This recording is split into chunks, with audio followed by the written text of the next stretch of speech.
Assalamualaikum dan selamat sejahtera.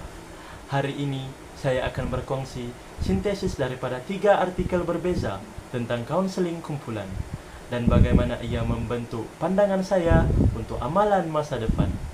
Kita akan lihat konteks daripada Malaysia, Asia dan antarabangsa. Pertama, dari konteks Malaysia.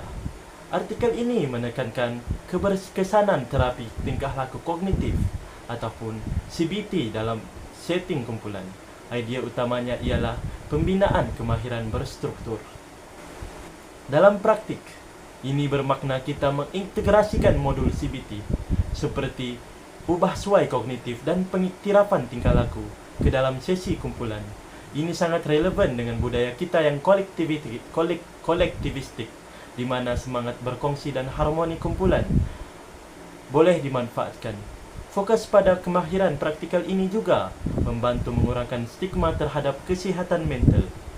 Jadi, dalam amalan saya nanti, saya akan merancang kumpulan psikopendidikan dengan kurikulum CBT yang jelas, menggunakan contoh dan role play yang relevan dengan budaya tempatan, dan memberikan rekod pemikiran sebagai kerja rumah untuk mengukuhkan pembelajaran.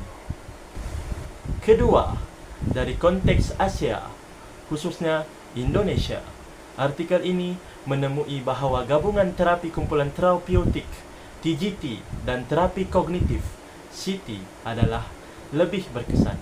Idea kunci di sini adalah sinergi antara sokongan dan kognisi. Amalannya ialah dengan mencipta model hybrid, sesi kumpulan yang berasaskan proses dan perkongsian diselang-seli dengan sesi kognitif yang berstruktur untuk menangani pemikiran negatif. Ini amat berkesan untuk menangani tekanan seperti beban akademik dan pengasingan sosial, sambil selari dengan nilai kolektivistik kita di Asia yang melihat rakan sebagai sumber sokongan.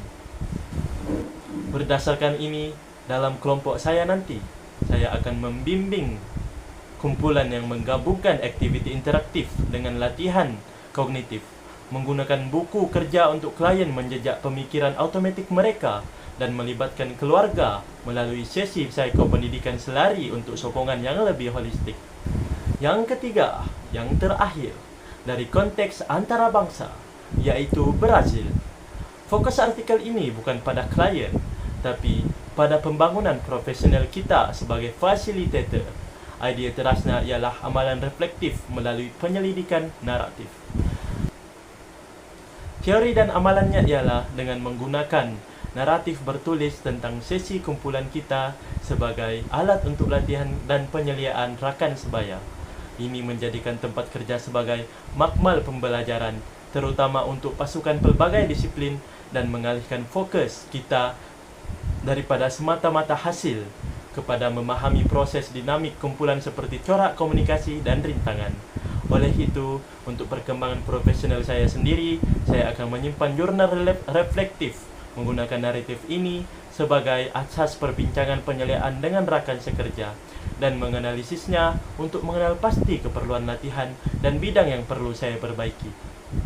Kesimpulannya, apabila kita hubungkan ketiga-tiga konteks ini, beberapa tema utama terjelma. Pertama, kaunseling kumpulan yang berkesan perlu bergerak lebih daripada sekadar sokongan emosi kepada pemberian kemahiran dan wawasan praktikal. Kedua, kita sebagai fasilitator perlu menjadi pembelajar sepanjang hayat yang sentiasa refleksif, bukan hanya bergantung pada pengetahuan teknikal. Dan ketiga, budaya kita adalah aset, bukan halangan. Nilai kolektivisme dan komuniti boleh kita manfaatkan sepenuhnya untuk meningkatkan keberkesanan kumpulan. Dengan menggabungkan pendekatan berstruktur dari Malaysia, model sinergi dari Asia, dan semangat refleksi dari Brazil, saya yakin kita boleh membangunkan amalan kaunseling kumpulan yang lebih holistik, berkesan dan relevan di sini. Itu sahaja daripada saya. Sekian, terima kasih.